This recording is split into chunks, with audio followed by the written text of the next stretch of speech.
I honestly don't know how to begin this video or even describe the game Horripilant. I tend to be averse to using direct comparisons to other games, since I like to believe games should be able to stand on their own merits, but I've never played a game like this, so, Horripilant is a cookie clicker-esque resource gathering game that has esoteric point-and-click adventure game bullshit. I say bullshit lovingly. It is also an auto-battler dungeon crawler that is inspired by the world, style, and tone of the fake RPG Vermis, which is in turn partially inspired by From Software RPGs like Dark Souls. Oh, and it's also a roguelite, where you're constantly resetting the game to get powerful abilities that cross over to your next save. It's a lot of things. The main genre that Horripilant is self-described as is an incremental game. Like most genres in gaming, though, if you stretch Incremental's definition far enough, it could include tons of different games under its broad umbrella. But at its core, incremental games are focused on the slow, and oftentimes automatic progression of resource stocks and power levels, that then become outrageously fast. The most famous example being Cookie Clicker, where upgrades start off humble, sometimes as small as a single +1, and ending with +100 billion. I've never been into games based only around this mechanic, but what I am into is dungeon crawlers. Horripilant isn't a dungeon crawler in the strictest sense, but there's no denying that it's stylized as one, in the same way chocolate eggs aren't eggs, but do in fact look like eggs. Although, people typically don't buy chocolate eggs for the egg part, but I guess in this analogy I came for the egg but stayed for the chocolate. Maybe chocolate coins would have been a better example. Horripilant's immediate draw is its art style. In the developer's own devlog, they say openly it is inspired by Vermis, a very cool and unique project that makes strategy guides to dark fantasy RPGs that don't exist, laying out and describing the weird and surreal items, lore, characters, and puzzles. Vermis, in turn, has inspired a lot of people to make their own fake RPG guides, and sometimes even real games, both in the tabletop and video game spaces, some directly trying to adapt the Vermis books, and others doing their own thing. Horripilant is one of these games and is made by a first-time developer. Horripilant replicates the art style and tone found within Vermis very well, but it isn't just full-on emulation. There is much uniqueness here, particularly in the many strange characters throughout the game. I love this guy especially. And wait, is that the king in yellow? To be completely transparent before we get into the review proper, I did get a free copy of this game to review through Keymailer, but no money was exchanged nor any type of requirement for a positive endorsement. My opinions are all my own, but I feel it would be insincere to not mention that I got the game for free. Lastly, this video will contain minor spoilers, but I'll not be spoiling the game's ending, nor providing a complete overview of the story or puzzles, and I'll be very careful to leave a lot of surprises for you to discover. With all that out of the way, let's get into it. The game begins with us waking up bloodied, our heads swollen and in a musty dungeon, with a voice speaking to us.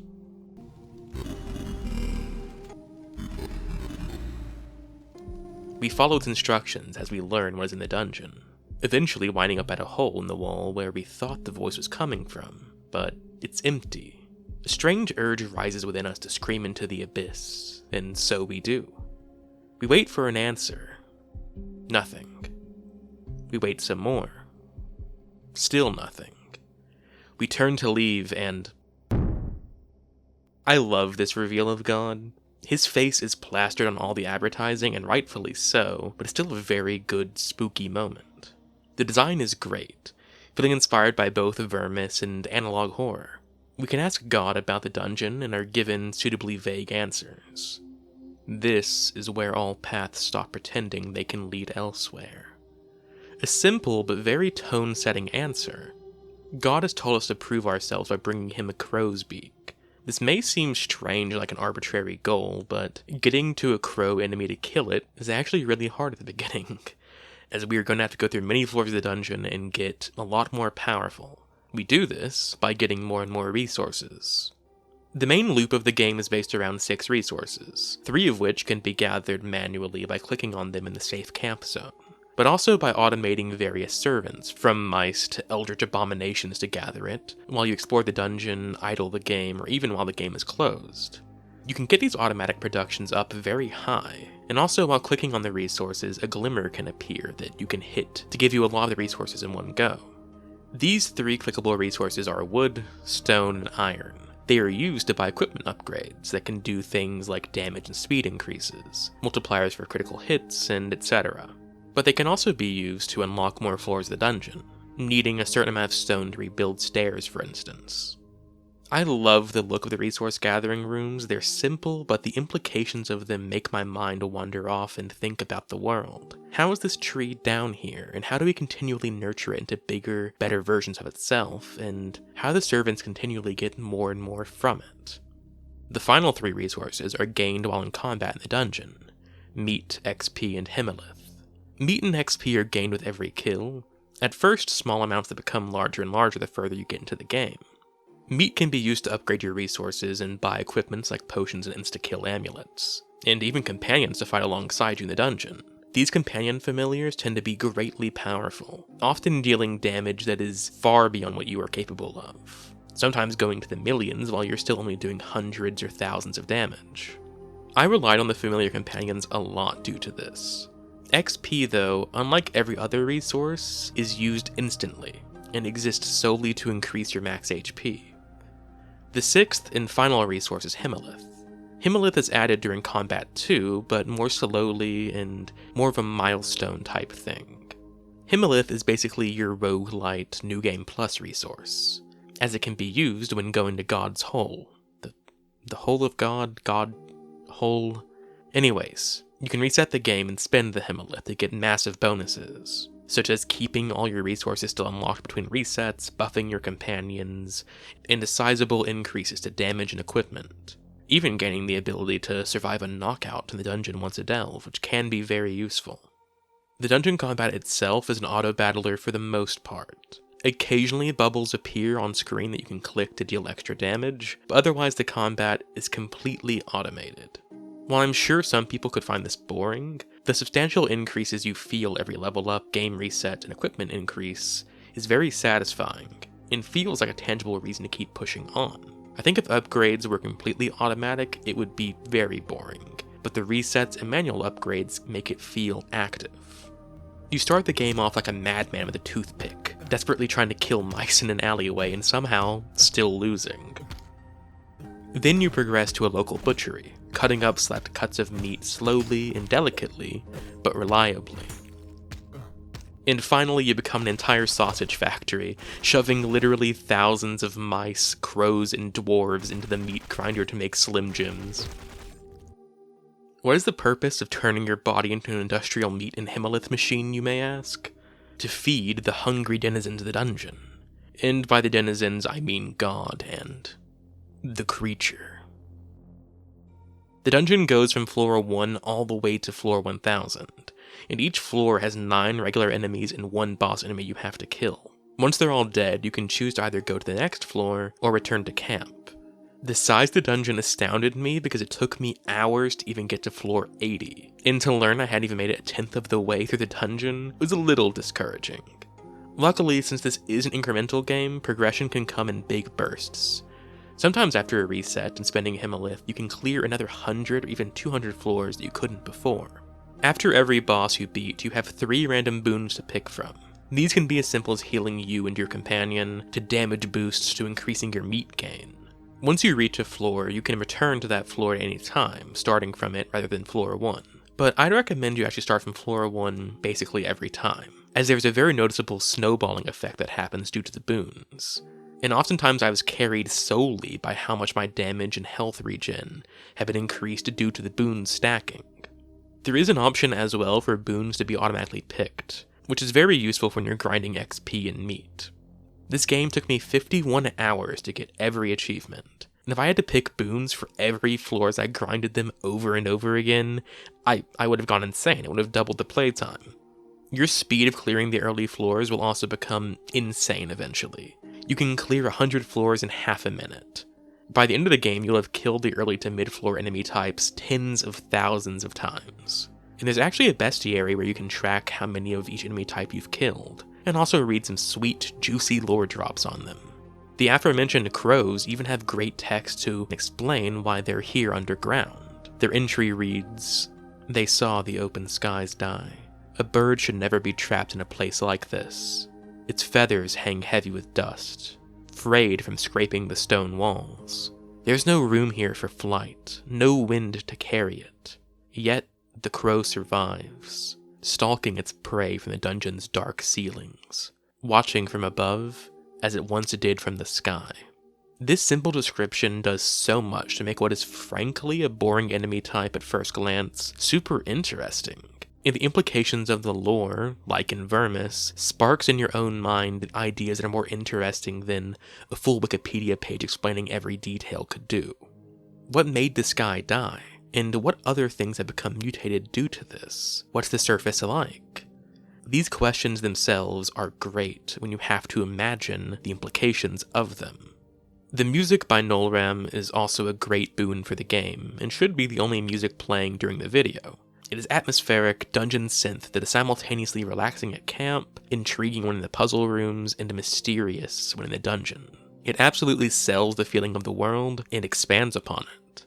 As a complaint, I do think progression early to mid-game is painfully slow. I do not think this would be as big an issue if there was more variety to the enemies, and just general sights to see in the dungeon. The backgrounds do change often. Every 10 floors or so, the color palette changes, and around every 80 to 100 floors, the backgrounds change entirely, denoting a new area of the dungeon. But for the first 10 to 15 hours of my playthrough, I had only fought essentially mice and crows the entire time, and that became painfully boring to look at and even imagine. There are actually only a small number of enemies in the game, around 16, which I do wish would be amended with future updates or in a potential sequel. Each of them have different attack speeds, HP, and evasion rates, which should make them actually have personality and some degree of tactics when fighting them, even if you aren't making active decisions. By the end of the game, the combat was quick enough, and the variety of enemies on the later floors was enough to make it not be as much of an issue, but I should not only be looking at 2 enemies the first 10 hours of a game, let alone simple mice and crows in a cool, weird, dark fantasy setting, even if the flavor text did help characterize them some. The enemies for later floors are very cool though, and have some imaginative body horror and twists on mythological creatures. The early game progression, though painfully slow at first, becomes a joke once you reset the game a couple of times. Even after the first reset, you find progression that once took you hours and hours of work, you can get back to in just mere minutes. It becomes a routine. Go over to the tree, get enough wood to get all the available wood upgrades, and then go to the equipment room, and buy everything you can with wood. Go into the dungeon, and with your him with increased damage and speed kill the poor little mice and crows, and suddenly progress hundreds of levels worth of XP in a couple of minutes, because again, you are the Slim Gem maker. Go back to camp, use the Slim Gems to upgrade storage, grind the wood to the max to get more items, unlock the next tier of stone, rinse and repeat.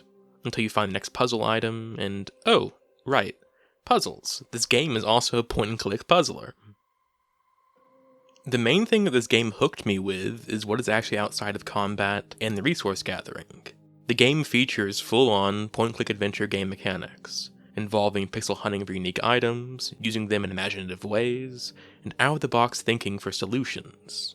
When returning from the dungeon for the first time and looking around the camp, you slowly realize, wait, I can click on a lot of these things. There's a locked door, there's a barrel with a slit in it that I can't open yet, and even something in the equipment room. And ooh, what's this? I adore this feeling of discovery. Like the bestiary entries, just a small little implication of a greater world that makes it feel endless in its scope, even if in actuality there's only a little bit of information there. These sections felt like a reward, and with the main form progression that drove me on, the promise to open another locked door, find out how to get inside of a box or well, and the possibilities what lays beyond them was always tantalizing. There's so many amazing looking rooms and characters to find and meet. I was really impressed with the art style of these characters. They give interesting dialogue on the world themselves. But in addition, they almost nearly always unlock completely new mechanics. I remember at several points in the game thinking that the game was missing an obvious mechanic, only to find that in one of these rooms, there was the mechanic that I wanted. The puzzles require out-of-the-box thinking, where you have to play around with the twisted logic of the game. sometimes even requiring fourth wall break solutions, which were always a pleasure to uncover with a lightbulb-esque, "Oh, that is how you're supposed to do that. Awesome," moment. It always felt so satisfying and rewarding. If you're ever stuck at a puzzle, my advice is to stop thinking of what is in the room and on you, and more what you can do with mechanics of the game itself. And I don't just mean things like attacking or using a lantern, I mean like literally pausing the game or exiting it. Use everything at your disposal as the player. Later on especially, there is literally backwards logic you have to use for puzzle solutions. I desperately wanted to give an example here, but I'd rather not, since I want people to play this and experience that on their own. It is very fun to uncover and experiment with. Though there are some puzzles that are rather simple. Typically, these simple ones are just rune symbol combinations that are barred behind finding the right runes themselves from enemy drops. But these tend to be more of an entry point for better puzzles, unlocking rooms in certain areas. I am a little disappointed that the characters tend to have really interesting conversations that drip feed lore and concepts, but they never unlock anything new to say after initially meeting them, which I did find very disappointing. And for the first 15 hours or so, I would still go back to check and see if they had anything new to say, but no. They're just action figures with lines that come out when you squeeze them, but never gain anything more to say. I also wish the dialogue didn't completely take over the screen, because when I talk these amazing character designs, I want to look at them. I want to read the dialogue and still be able to see them. Horripilant surprised me. While I had followed the game before release for a little bit, nowadays I like to purposefully keep my knowledge on releases I'm interested in limited. I found this really helps my enjoyment of games, to be genuinely surprised by mechanics and the content within. To be a nostalgic old man at my 25 years of age, it does remind me of being a kid and getting a new game, and only knowing about it due to what was on the back of the box. No internet to look at the secrets, no finding the puzzle solutions that way, just genuine discovery. And that's part of why in this review, I've been a bit more careful with spoilers than I typically am, because I want you to have that feeling. I still want to talk about the game and review it. I want to give you the 25-minute back of the box to encourage you to play it yourself.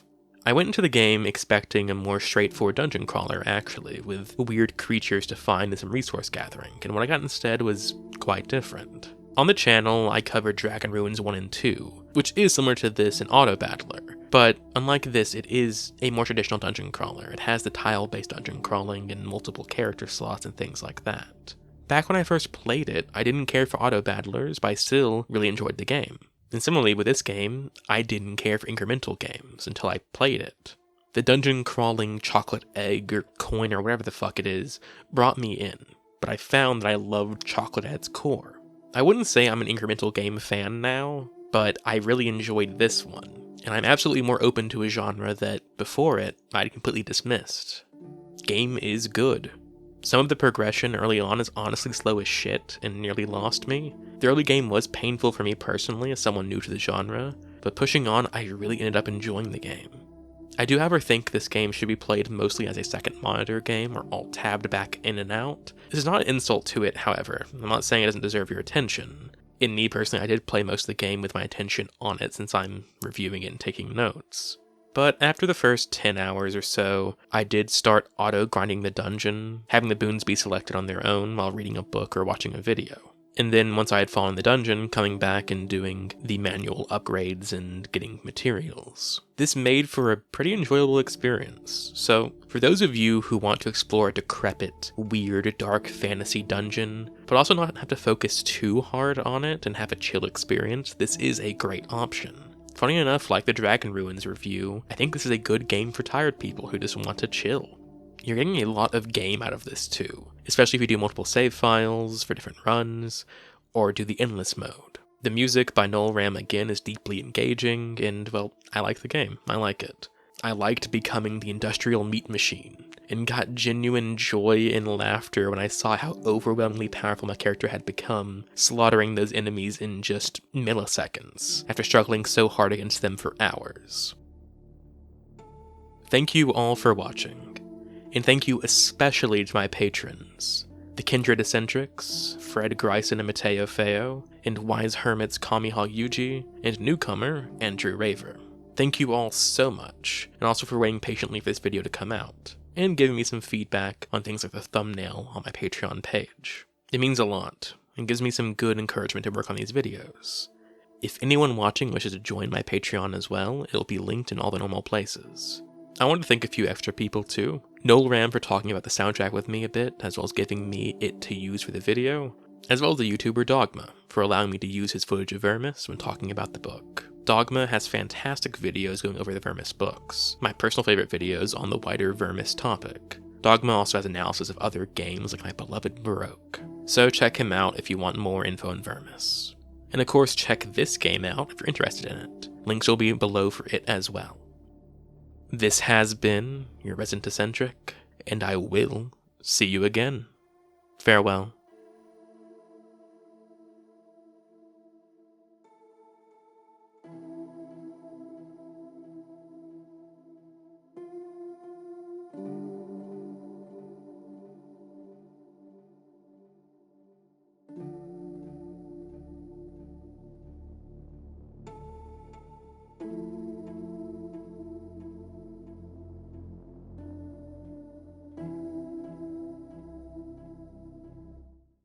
A little bird told me that you've been asking around town about a resident eccentric. I'd like to know why.